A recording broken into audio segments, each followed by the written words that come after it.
So this morning we have a panel of Kansas City startup entrepreneurs, and then at 9 we'll be going to A Million Cups. So I just want to introduce Melissa Roberts. She's the marketing director at Enterprise Center, Johnson County, and was part of the group that A Million Cups runs. It's directed by startups from the city. It's entrepreneur-led, and she's part of one of the first groups that helps us with that. So, Melissa, if you want to introduce your panel, and we can get started. So, thank you. Well, thanks, Rick. So I'm Melissa Roberts, as you said. I work at the Enterprise Center at Johnson County, which is a nonprofit organization that supports entrepreneurs and job growth through entrepreneurship. And I've also been organizing 1 Million Cups for about 2 years now. I was one of the first crew and started out running social media and became a full-fledged member of the team. So I won't tell you too much about that program because I know you'll understand in just under 2 hours what it's all about. But I do want to give everyone on the panel a quick moment to introduce themselves. I think the first thing that you ought to know about Kansas City is the fact that you could get 5 entrepreneurs out of bed at 7:30 in the morning to come here and talk to you.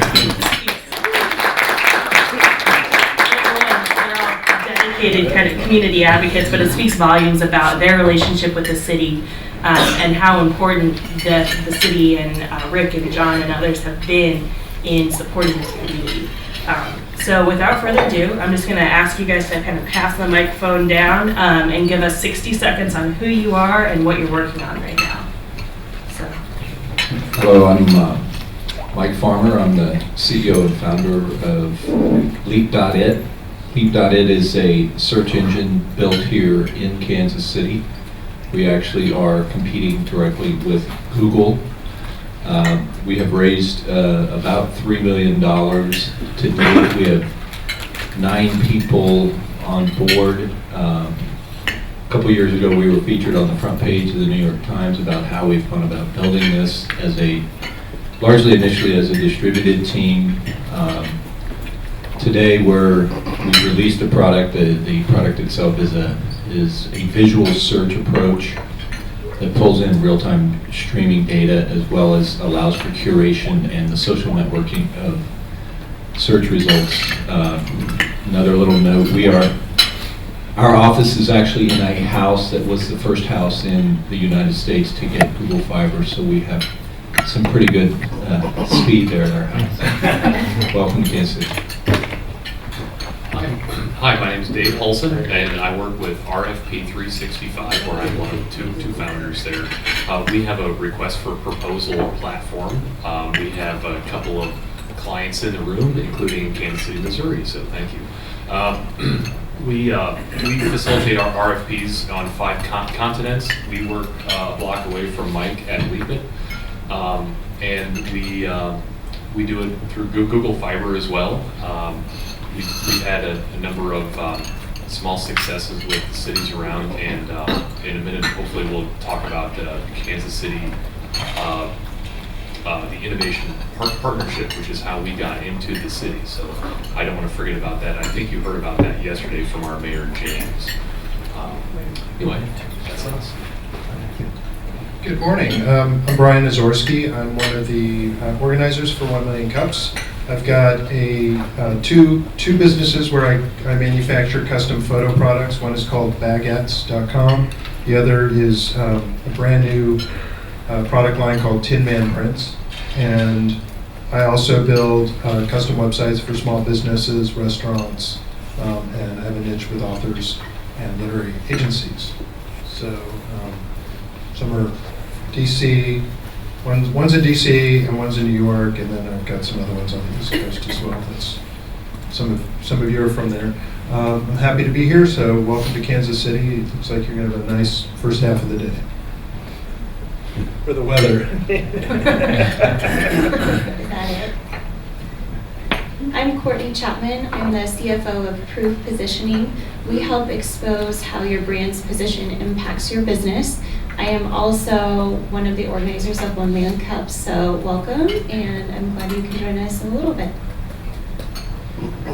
Hi everyone, my name is Jeff Rohr. I'm the CEO and founder of SquareOffs. where the world takes a side. Basically, we democratize debate. We go out to high traffic sports, politics, and entertainment sites, and we essentially replace that poll that hasn't changed in 20 years. Right now, people vote, and then they're done, and they take that conversation out to Facebook and out to Twitter. And basically, our job is to help keep that conversation on site with sort of a town hall debate type format. These readers not only vote, but maybe more importantly, they explain why they voted. They can share it out to their friends, and then we also help these publishers drive additional revenue. So kind of everybody wins. We're based in the Startup Village as well as a few of these other companies, and got an office right with iVerify. But thanks for being here. Great. So I think the first thing you'll notice about this group is that we've got a lot of diversity here. We've got tech products, we've got apps, we've got physical products, and we've even got a service-based business. And so I think that's really representative of Kansas City's entrepreneurial community. There's people working on all different kinds of things. There's people that 50 years ago would have been in the storefront and interacted with government in a completely different way, but now because e-commerce is an option, they have the ability to take that online. And so the way that they're interfacing with local governments has really changed. So in that vein, I'd really like each of you to kind of talk about your experience with the city programs, tell us maybe about a specific time it's impacted your business in a big way. This is Dave. I'll start because I think this is a great story. There are two parts. The first is the innovation partnership.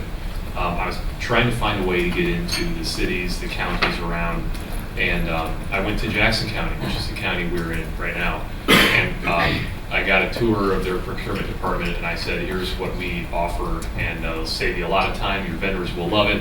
And they said, I can't talk to you anymore because unless we issue an RFP for this, I can't buy this RFP software. Well, since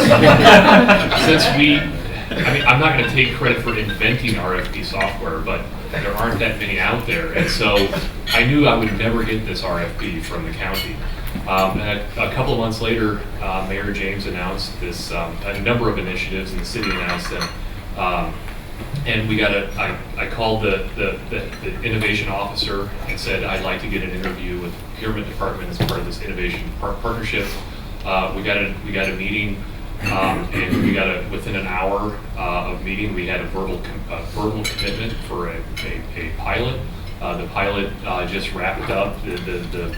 The Kansas City Area Transportation, the school district, the city, and the county all collaborated on an RFP, and they're doing their scoring right now, all the evaluation of the responses. They're doing that in our platform right now, and I just got an order last week for 4 more RFPs. So I could not have gotten that audience without the innovation partnership, and basically the city was just saying, if you have an idea, we will listen. No promises, but we'll listen. And they listened, and they bought it. So that's really led to us growing now throughout the metro area. We picked up a huge client in California, and all of that stems from people in our backyard having faith in us. The second thing I want to mention is about relationships. And I talked to John about this morning. This is new to Rick, but last night I got a letter from the city that we'd been fined for forgetting to file some taxes. And so I didn't have to worry about who I was going to call because I know these guys. We have a relationship, not just because the city's a client, but because the city reaches out to small businesses. I knew exactly who to call. I have their business cards and I have their contacts, and we're going to get it figured out. It's a small amount, but that is the relationship we have with our city, and it is a fantastic one. And I hope it is one that you can develop with the companies in the area. Anybody else want to talk about maybe a time that cities impacted your business? Sure. The thing I kind of wanted to bring up is the local government's been very proactive with the Startup Village, and one thing that we've definitely taken advantage of from kind of that has a very mutual benefit is something called the Earn It and Learn It program. So basically the idea of the program is to help create a more educated workforce, and the Earn It and Learn It grant helps provide these startups and other large businesses a grant that can help pay for the first 4 months of training. So at SquareOps, we're working on some very cutting edge software. So we work with programming languages that help facilitate things, the size of YouTube. And it's not necessarily languages that you're going to learn at a university. So we're essentially training, these new employees on this cutting edge software for a 4-month period. For the most part, all of those employees, stay on. It's a more educated workforce that they can take this knowledge, to other great companies and really help boost the engineering know-how here in Kansas City.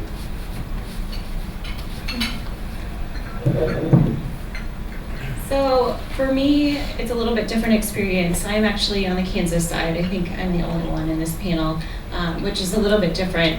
For our city, the state line is definitely down the middle.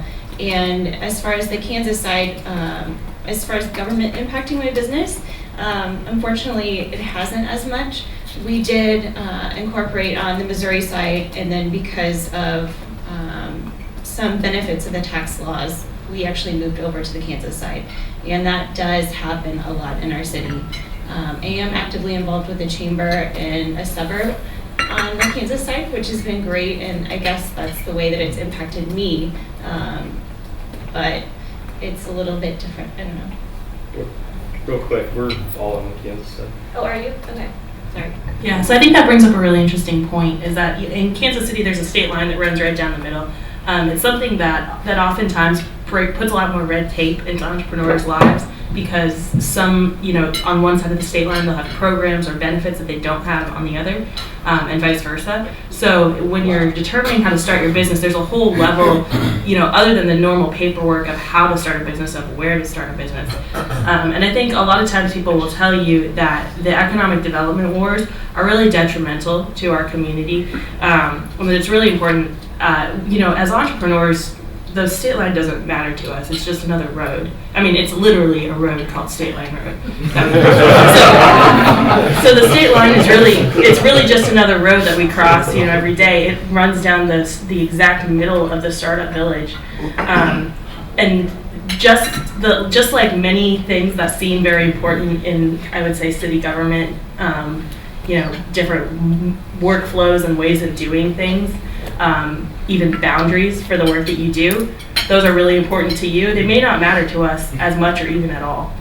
So that's a really important thing to keep in mind. So building relationships between cities in the area, the fact that we've got people from Kansas and Missouri and everywhere else in the metro area is really important. Dave is somebody I know of who has a business in Kansas, lives in Missouri. He crosses the state line every day to go to work. There's a checkpoint. So there are many people who have the same experience. So can each of you kind of maybe talk a little bit more about that impacts what you do, if it impacts what you do at all? We just went through a fundraising exercise, and we've opened up. We've got it'll be about $1 million. And we did it on the Kansas side, and we because of there are these credits that are available for investors. So we gave away so far 100,000 in tax credits from the state of Kansas to investors, and we had to make a commitment that we would retain our offices in Kansas. So the headquarters is in Kansas City, Missouri, which is in my dining room. But we have an office that we operate in on the Kansas side, a block into Kansas.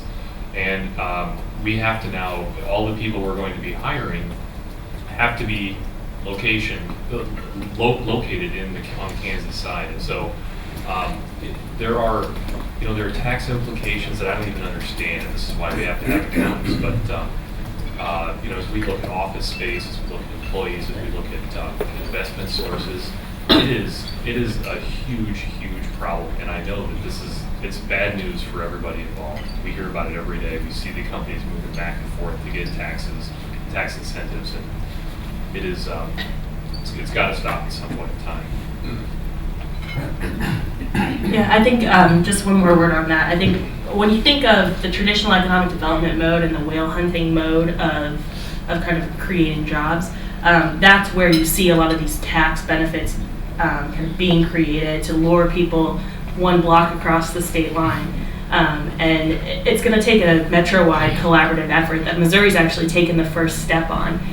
It's worth noting. And Kansas hasn't followed suit. But it's going to take everyone working together to realize that moving jobs across the state line is just that, moving jobs. It's not creating jobs. And entrepreneurs and the Kauffman Foundation will tell you that new businesses specifically are responsible for every piece of net job creation between 1985 and 2005. So that's certainly worth It's, it. it's probably good to point out too that our mayors, Mayor James from Kansas City, Missouri, and Mayor Holland from Kansas City, Kansas, work together. They think this is ridiculous as well, and so there are no two bigger advocates for the way we work together without boundaries than those two mayors. And Mayor James has come to our office in Kansas, and you know, they take down those walls, and their leadership is very direct in that. That's trickled down to the economic development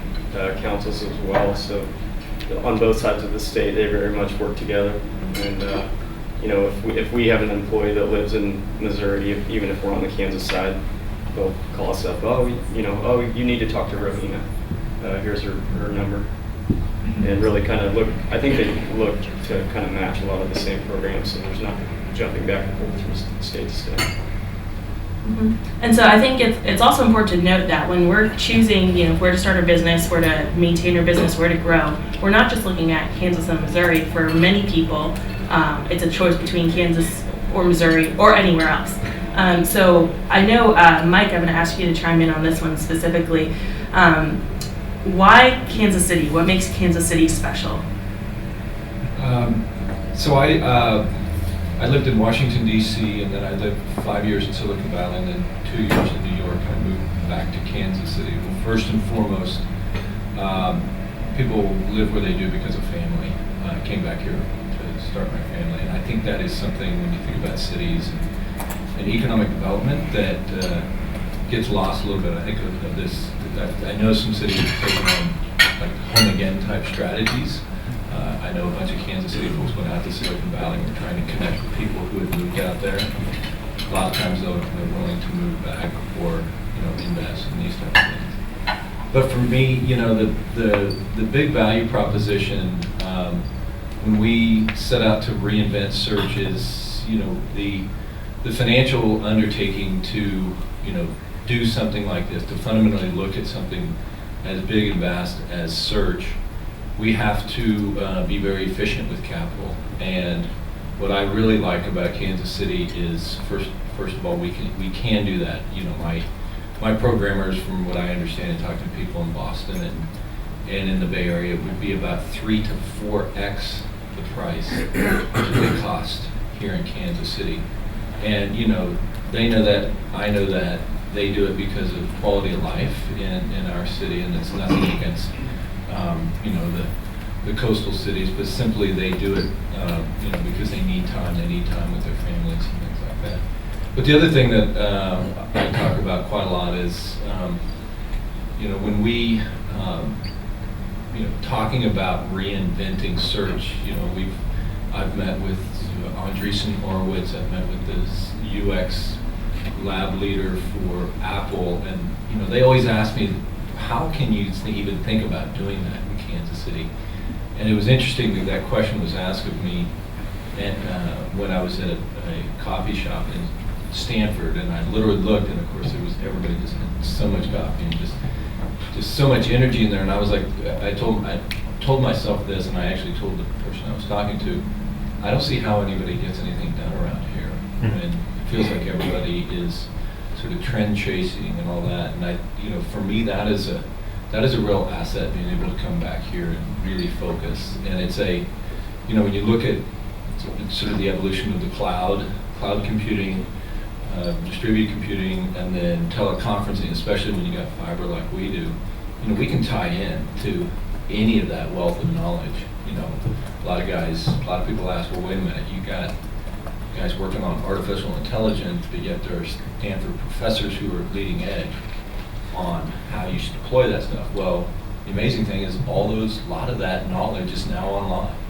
People can tie into that. And I've often thought that if I was to start right now and build a city from scratch, like my universities and everything would be the collection of the best universities, and as a city, I would just have space that people could go to and get my, that Yale law class or that Stanford math class. And I think that's going to be a really interesting evolution in the next 30 years or so. That cities will be the place where I can go be with family, but I can still tie in because of all this network computing and distribution of knowledge.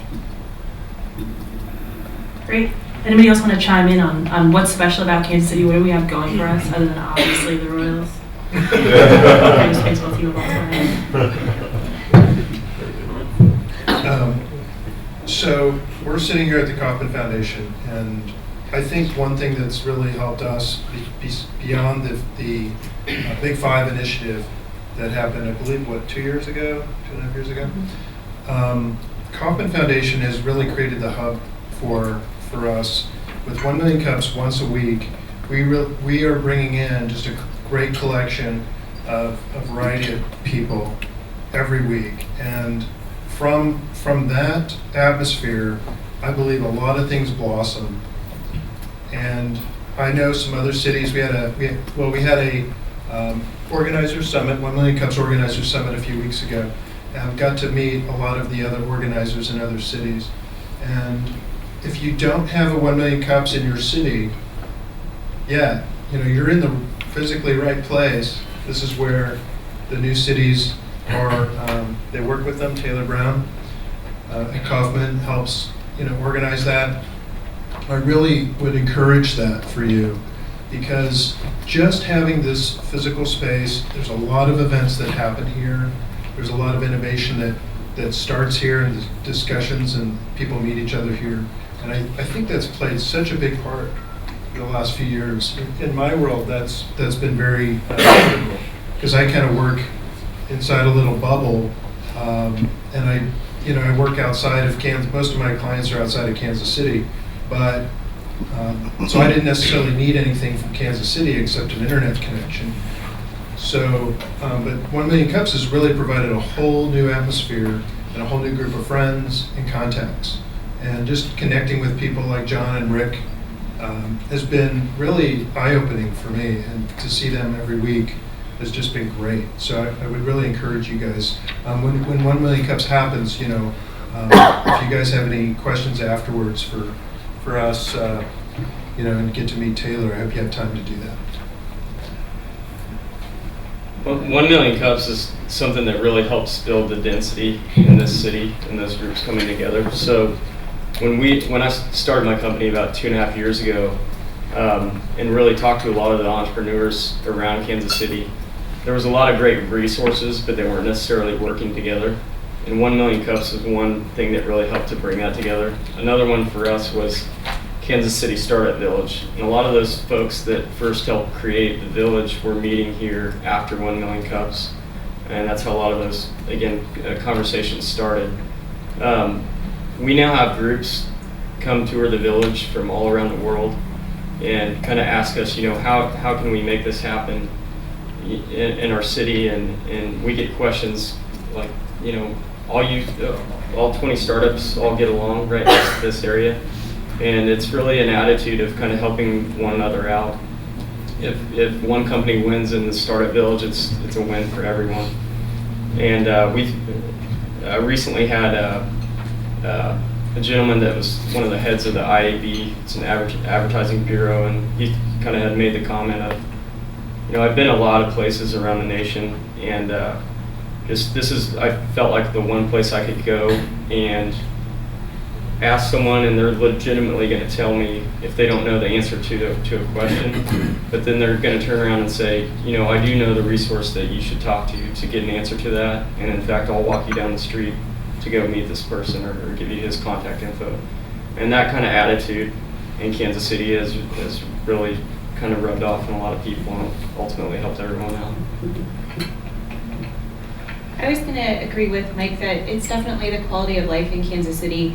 When I was 18, I was going off to college outside of Kansas City, and I told my dad, A, that I'd never live in Kansas again, and B, that I'd never be in business, because my major is in molecular bio. So go figure, here I am. And I do think that, like, for my professional career, I've only worked with small businesses, and I do think that Kansas City definitely promotes that. They promote the entrepreneurship. And I think, too, it really helps the personality of Kansas Cityans is very supportive and helpful, and everybody is willing to stop and give you directions. I mean, I think that speaks to us that we can support each other and support this community that we're building every day. Absolutely. So I want to drill down on one thing that three of you mentioned, the Kansas City Startup Village. Just for those of you who haven't yet gotten Startup Village 101, the Kansas City Startup Village is a group of houses that fall on both sides of State Line at 45th and State Line Road. They fall in Kansas City, Kansas, and Kansas City, Missouri. And the Startup Village came together, and Mike was really part of it from the very beginning, so he can maybe talk a little bit more about the formation.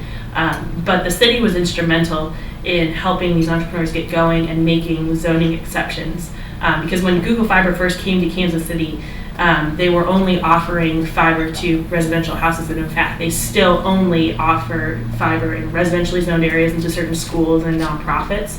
It wasn't offering business service, and they're still rolling it out someday. Piloting business class right now. Piloting business class right now. Okay. There's some that So they're just starting to roll it out, and the village is one of the first places where they are rolling that out. But for so long, the city helped make zoning exceptions and make sure that the regulations that were in place in those areas weren't hampering the entrepreneurs' work. So that was really essential.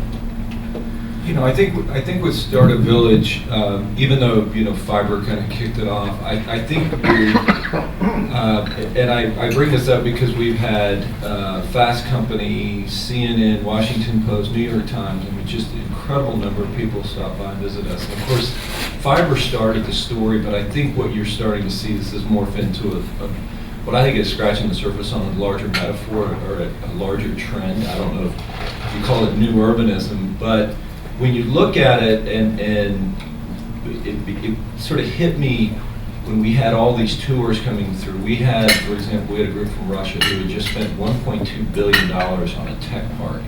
And you could see they're kind of, whoa, what am I doing showing up at this little bungalow, you know? And he even pulled out his brochure.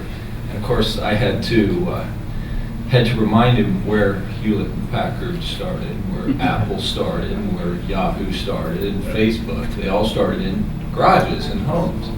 But where I think the larger metaphor for cities is we all like working in these homes, and then you've got the collaboration piece. And a lot of people have wondered if, because of fiber, if this is just a flash in the pan. But I actually had a conversation with Brad Feld as an investor. He also has a house there, and we were part of that house. And we were talking about how in some cities, sort of he referred to it as the donut phenomenon, where there's just this area in between going way out in the inner core where there's some, you know, real valued homes, value priced homes. And I've often wondered that, you know, if cities could consciously go in and try to create, you know, I don't know if it would be a TIF-based model, but maybe create another village. I don't think it takes necessarily fiber, because it's, you know, it's a little bit like, the only thing I can relate it to is the new urbanism that they've done at Stapleton Airport, the old Stapleton Airport, where they literally went in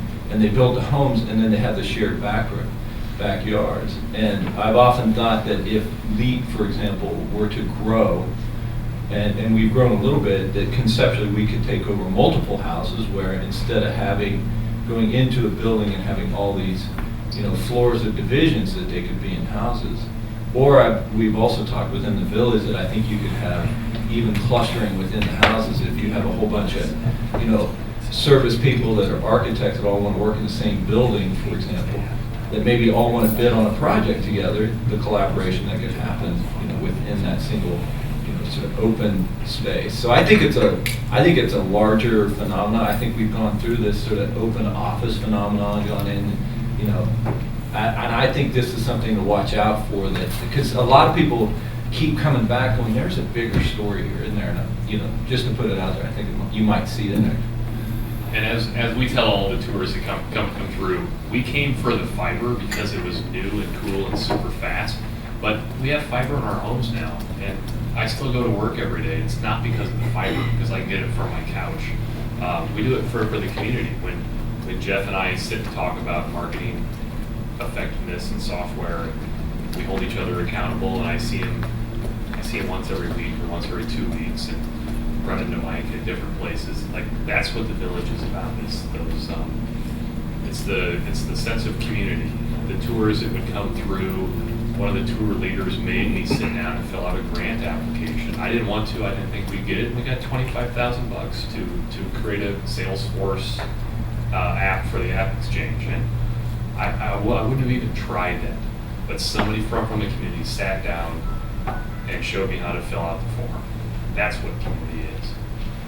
That's been a big part of it, is just that, again, that density is, you hear about different things that can help your startup that you otherwise wouldn't have. One important note about the Startup Village, we sometimes get asked, you know, oh, did some investor or did the city buy this block of houses?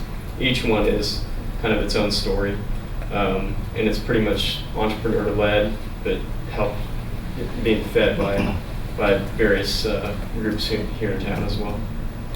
Sure. Yeah, and I think that's the spirit of a lot of things that happen here in Kansas City. I think is that they're led by entrepreneurs, they're sustained by entrepreneurs. The village is led by a board made up of people in and around the village. Mike and I are both members. The 1 Million Cups is led by entrepreneurs for entrepreneurs. It's supported by Kaufman, but it's led by entrepreneurs. And so that kind of self-driven destiny, but also having the partners that can bring and leverage resources is really, I think, a hallmark of how we do things here. But so this has kind of been a little bit of a Kansas City love fest. I hope you guys aren't getting bored with how much we love it here. So I wanted to kind of ask you guys to talk a little bit about the gaps that we have. You know, we're an immature startup community in a lot of ways.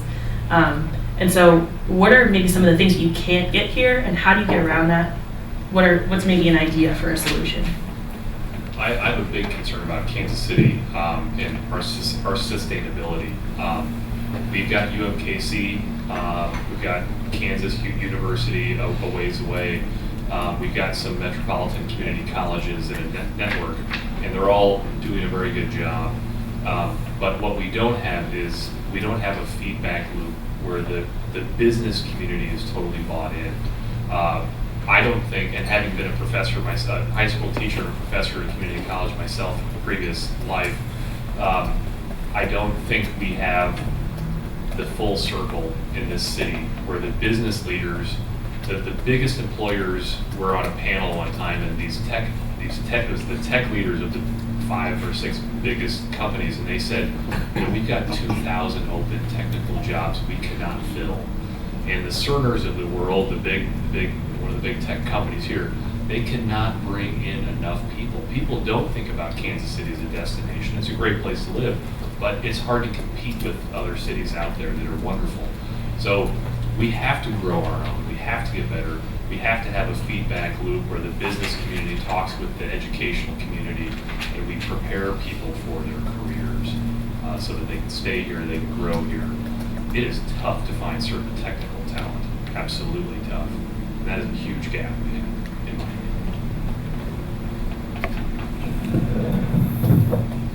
Being a 1 Million Cups organizer, we see entrepreneurs every week looking for investors. I do think that one of our main gaps is having those investors in the Midwest. I forget who it was a couple of weeks ago, but they basically did a presentation on the city and where, like, he essentially got his money. Jace Wilson. Yes. Right. Yes, and he had basically investors from the coast, and he had gone out and pitched to investors here in Kansas City and didn't get the money. So I am hoping that we can fill that gap sooner than later. One thing that I've noticed is crowdfunding, and there's a lot of people we see a lot of people come to 1 Million Cups and they've got a crowdfunding campaign that they've started with, or they launched it, it's live now, and I see a lot of failure in that area. So I actually created a meetup group called Crowdfunding Kansas City, and we're in our 7th or 8th month. And it's been, to me, it was kind of a gap. So I had to just kind of take my own initiative and say, let's just find a place to do this. Melissa's been great to help create a location for us. We started out at Kaufman Labs, and then we moved over to the Sprint Accelerator, actually. So the cities, I've gotten great support from the community, but kind of bringing people together that are interested in crowdfunding, learning about crowdfunding from other people's experience, I think is really critical. People, that's where small businesses start. You see people that are out of work, can't get hired, don't want to work for another company, want to start their own business. Crowdfunding is just a great place to get some proof of concept out there, see if people are interested in an idea. And it's just creating that community. We're really picking up steam. It's been a lot of fun to see what's going on. I think it's luckily we're helping fill the gap, and Melissa's been added to that community. So I appreciate that. One big concern I have is cities like Kansas City live on the job creation side with companies like Garmin, Cerner, Sprint. And if you look at what's happening today in the venture capital world, when a sort of an early stage gazelle, as Kauffman Foundation called them, gets created, they get acquired, and they get required to move to the Bay Area. So somewhere along, or to Boston or Seattle or New York, somewhere along the line, somebody's going to have to crack the code on figuring out how do you get, it's actually a hybrid attraction piece. If I was to advise Rick to tell the mayor to do anything, I would tell him go right now and do everything to get Google, Yahoo, Facebook, Microsoft, the top acquiring company, to set up an operation here. Because if what people are saying is true, that it is about the quality of life, in my view, it's a win-win. It should be a win for the big acquiring companies, and I think that's, of all the things that Brad Feld talks about in Boulder, I think that is one of the big things. When you think about Boulder, they've got Google there. In fact, Kansas City lost a company. One of its fast-growing Zave networks got acquired by Google, got moved to Boulder. I mean, this is I think a really big issue because, you got somebody like a Sprint or Cerner or Garmin, these 20,000 jobs is phenomenal. Well, those are very rapid growing companies, early stage. They'll go and you'll read about them. One week they'll raise $5 million, next is 20, next is $80 million, just like that. But then a lot of them are getting picked up between sort of that $5 and $20 million phase and required to move. I mean, it is something that I'm dealing with every day right now, and I'm doing everything to try to convince them of the lifestyle choice. Not only that, I maintain you put your brand in Kansas City, some of those big brands. Think about the talent attraction piece of that. So from a city perspective, the incentives, that's where I put my money. Take all that sort of attraction dollars and put it right there. There's kind of a seed stage Series A type gap. Kansas City's done a great job, I think, in terms of building these kind of incubators. There's even been help from some of the corporations, so Sprint Accelerator. But again, to kind of echo Mike's point, a lot of those folks, including us, it seems like the answer is then, go to the coast for that larger round. We're starting to see a lot of these bigger funds on the coast come out to the Midwest in search of these kind of undiscovered companies, and ultimately that money's going to flow back to the coast, and instead of remain in the Midwest. So, jumping off on a point that Mike made, that plays well into the next question. So I was going to ask each of you to kind of say, okay, tomorrow, use your imagination, you're mayor for a day. What's the first thing you do? What's the first thing that you change?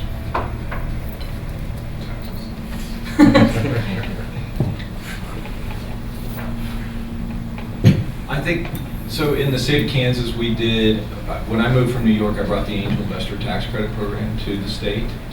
And one of the key things we have in that program is transferability. Transferability allows for that credit for somebody to take. If somebody invests $100, I get a certificate for $50 if I'm the investor. If that investor is outside of the state, they can go and sell that credit for cash in the state. So there's transferability. And I've often thought we all, from my understanding, have this funding gap that are not the major cities in this sort of series, late series C to series A, B, C, D down the road. I mean, I haven't seen it, many other cities that have figured that out, is I would actually set up a tax mechanism for transferability for people to invest in a fund to be able to sell that credit.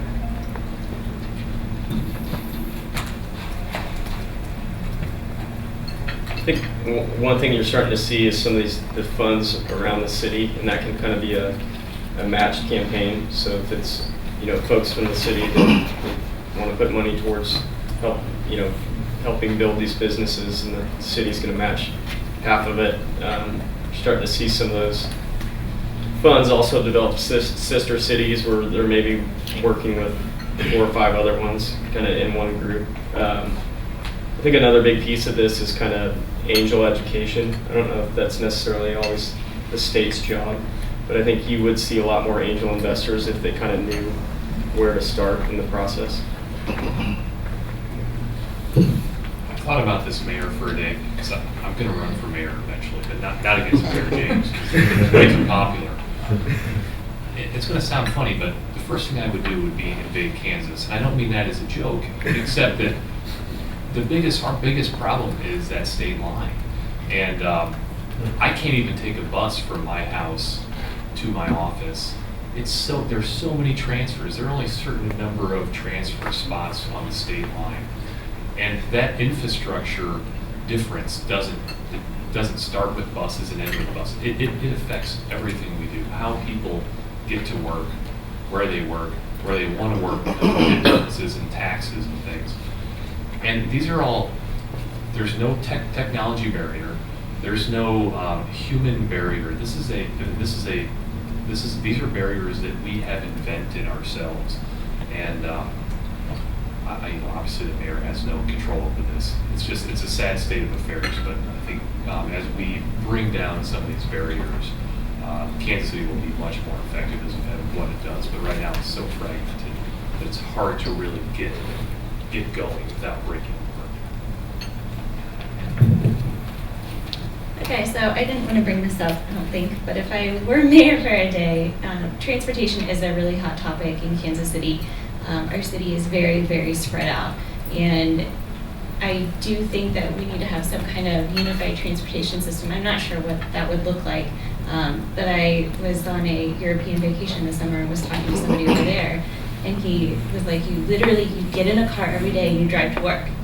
Yes, yes I do. I have to drive everywhere, and if I didn't have that option, I don't know what I would do at this point. So I would take on the challenge of transportation.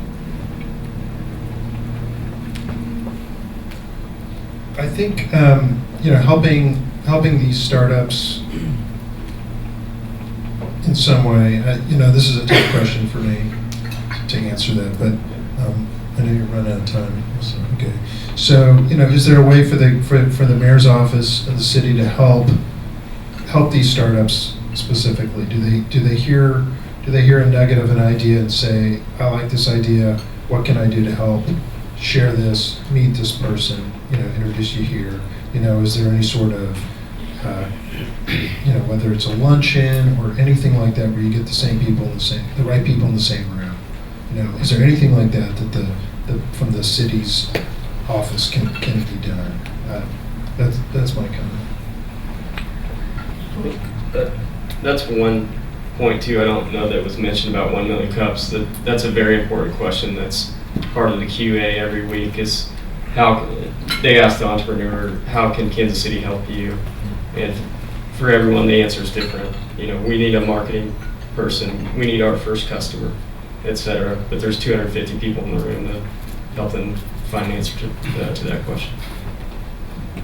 Absolutely. So I will mention one thing real quick, kind of because I'm professionally obligated to, because now I work for a group that runs Mid-America Angels, which is our biggest and most active angel network in Kansas City. And so, you know, there's an inefficiency in the capital market in Kansas City. I think that's a really important point, something that affects a lot of entrepreneurs on a daily basis.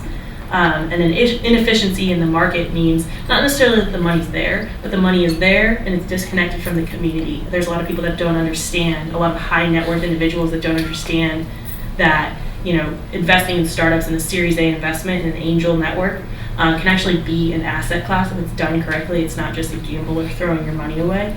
It's just a high risk asset class. So we do a lot of work to educate investors, to educate entrepreneurs about how to pitch to investors, but there's also a gap on the entrepreneur side as well. Kind of getting through, one of the things that we do really well in Kansas City is that we support each other. One of the things that we don't do really well in Kansas City is give each other tough love. So getting people from the place where they're pitching at something like 1 million cups, where the point is to help them and help them grow and help them kind of get through that formation stage and launch stage into a place where they're ready to pitch to investors is not something we do particularly well yet. So there's a lot of work to be done there. We're trying. So I think we're getting close to the end. I want to wrap up with one final question, and that is something I want you all to think through the different cities you've been to. I know you've all lived in different places, been to different cities. What's one program that you saw somewhere else that we don't have here that we ought to start? It can be something big, it can be something small. But what's one thing that we could do here, or that any of you could do in your cities that you think would be helpful? You know, for a while there, in fact, when I moved back to Kansas City, 12 years, Richard Floyd was doing his creative class dinners. And I've been a part of several of those. Largely, lately have been sponsored by Silicon Valley Bank. And I think there is so much value in just people getting together. And largely it's, you know, leadership, handpicking people, just talking openly. And, you know, over dinner, so many ideas come out of this, so many connections come out of it. It's a very simple thing, but it has, I think, huge value, especially if, you know, if folks, if you can get investors and, you know, city officials and then startups all at the same table. I think it's extremely valuable.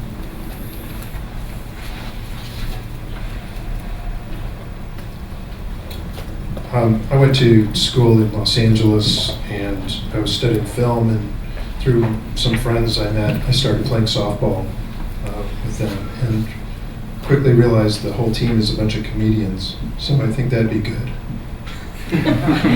Comedian softball leagues.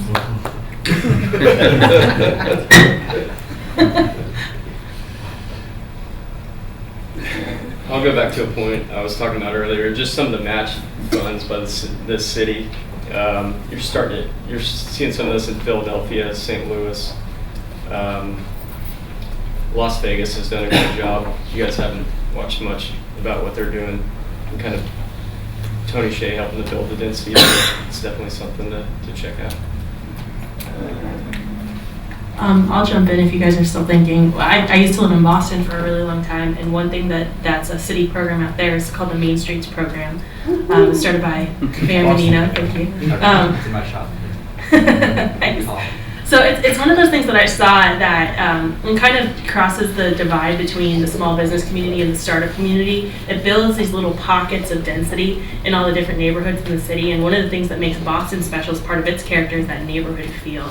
That, you know, 35 times over. And so in Kansas City, I think we have the beginning of that. You know, we have Westport, we have 39th Street, we have the Plaza. And a lot of these start to have their, like the Plaza has a merchants association, but it's not as targeted around community as the Main Streets program that I saw in Boston. So I've always thought that would be a good thing to do here. Anybody else? I've never lived anywhere else. Great. Well, I think we can wrap it up there.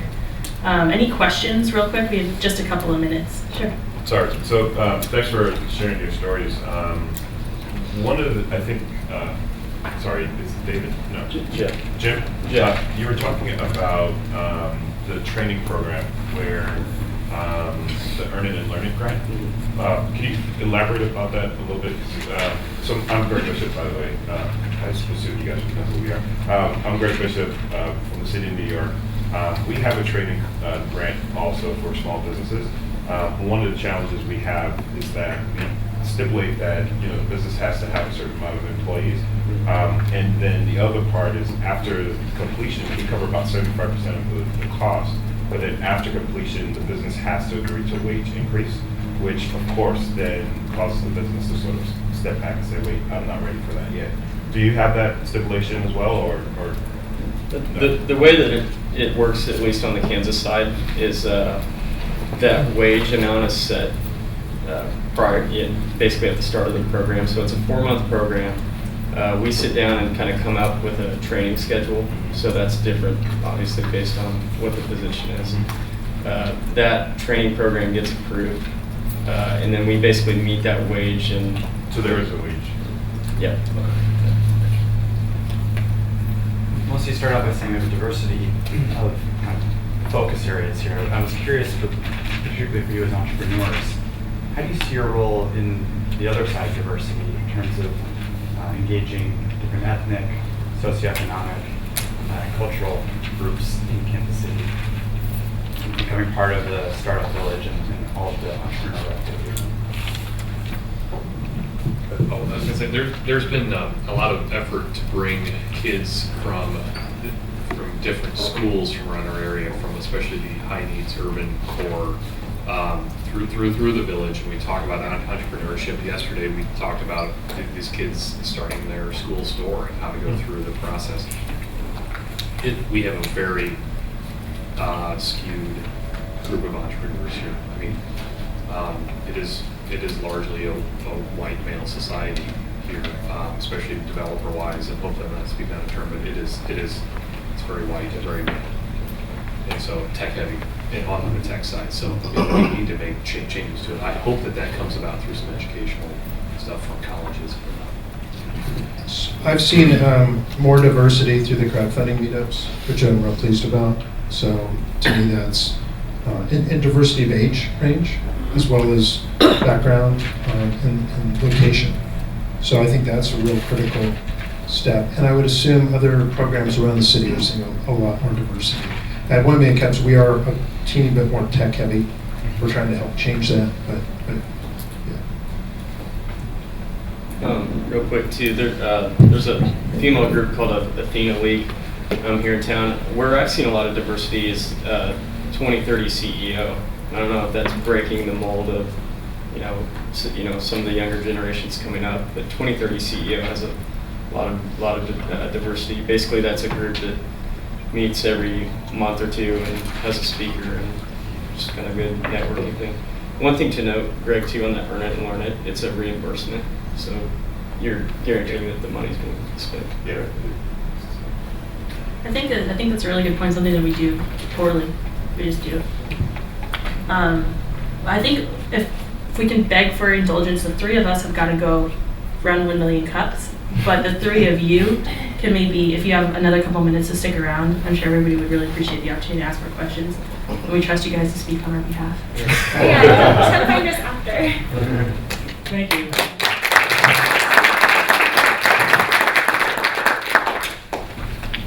I can take over. Kevin. On this, can you tell me a little bit more about the KC Startup Village? How was that picked? What is it like? Is it identified with signage? Are there coffee shops or coffee shop on the street? Or tell me a little bit about this KC Village that you guys, this strip of homes that you guys have where these tech businesses are. Gotta hear from the Godfather. Well, that's, we got lucky because a lot of times there are homes that will sell antiques. So there were some homes. The village is actually right next to our antique district, and there were some homes that were zoned residential and commercial, and several of them were open, and that's what we moved into and sort of kicked that off. And in fact, our space was ready to go. We could move in. It had, place to show the antiques or the interior design products, and then office space throughout. So once the fiber went in, we just moved desks in. So that was kind of the interesting point for us.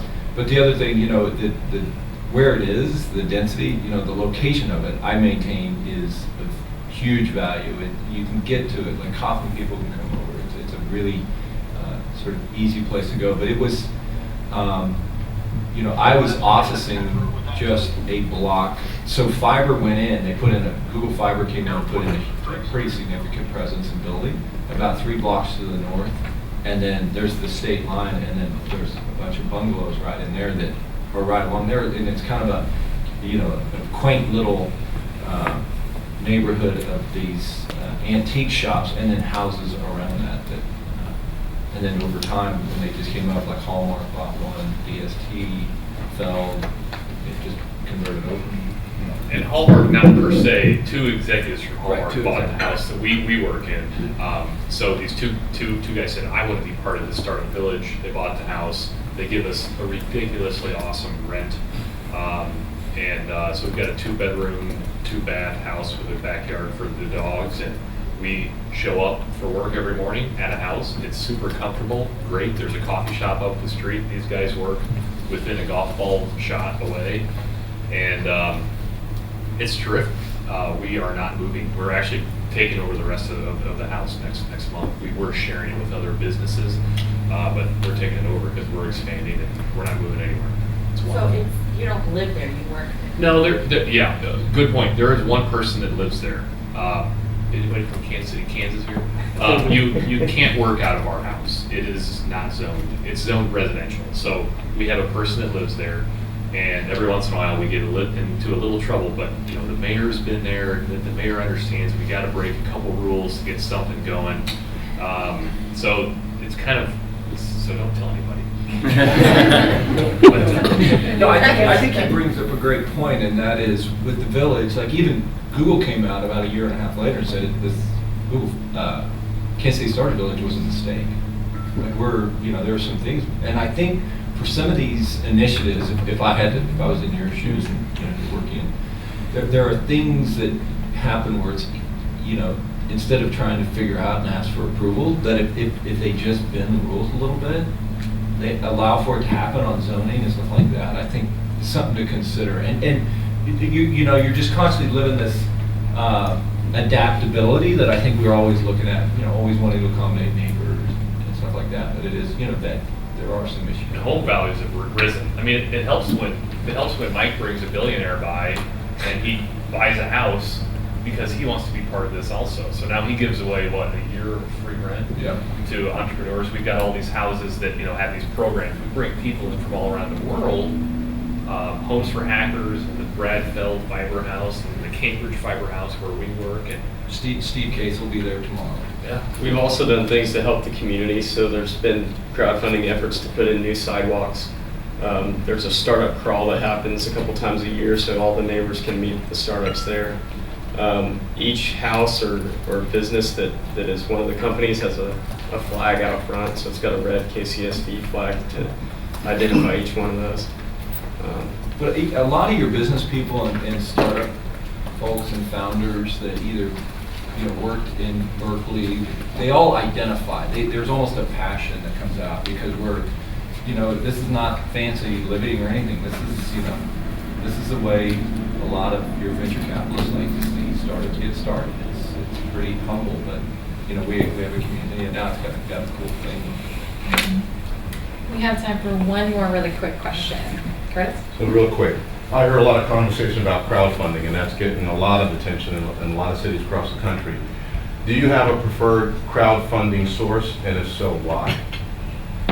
So I Leap about 4 months ago went up on AngelList. We had a syndicated Leap investor with Brad Feld. We also put in the angel tax credits. We raised, we had a first close on a $350,000 round in less than an hour. We had $100,000 and we tapped out at 99 investors. Got our entire $350,000. So one thing I would encourage is some other cities, I know Lincoln and Omaha just did this, is finding a big-time civic leader, somebody who's done well, to be a syndicate lead on AngelList that will validate. And then lead, there's 300,000 startups on AngelList. We actually became the #1 trending startup over 3.5 weeks being up there. So that's, our preferred, and I like the syndicate model. I'm trying to figure out if there's a way to keep venture capitalists honest, going our next round, but it's a lot of paper. An AngelList makes a lot of sense if you're kind of a high-tech startup that maybe doesn't have a product that you can put out on a Kickstarter to get going. Our software is not sexy, so it got no interest from any group. We just happened to get 6 high net wealth individuals, so we just raised $1 million, and they're all super quiet, just rich people here in town. They've got some tax credits for it as well. Emily, can we set just a little bit of context? Like, how large is your startup scene? Like, do you have any sort of sense of like the number of companies or the number of folks? Or, I mean, that's something we struggle with. I'm from Philadelphia. It's one thing we struggle to measure, but I'm curious is to just understand the scale of the scene that you're talking about. We had some interns this summer for the village who put together some infographics on that, and I don't remember the numbers, but we can get you that. And they have a map of the village, and it's this is a loose affiliation of people, but a map of the village, the number of companies, the number of people that are employed by companies in the village. So we can get you that. It's probably on our website, kcsb.org. I haven't been out there in years, but I think it's That's the challenge that Maria Myers was talking about yesterday, what we're trying to measure through the We Create site and through some of the efforts at KC SourceLink, but it is tough to run that down. I think contextually, if you look at what goes on in a city like a Kansas City compared to what goes on, everybody compares themselves to Silicon Valley and of course, Seattle, Boston, New York. Kansas City is very exciting. They're all sitting right here.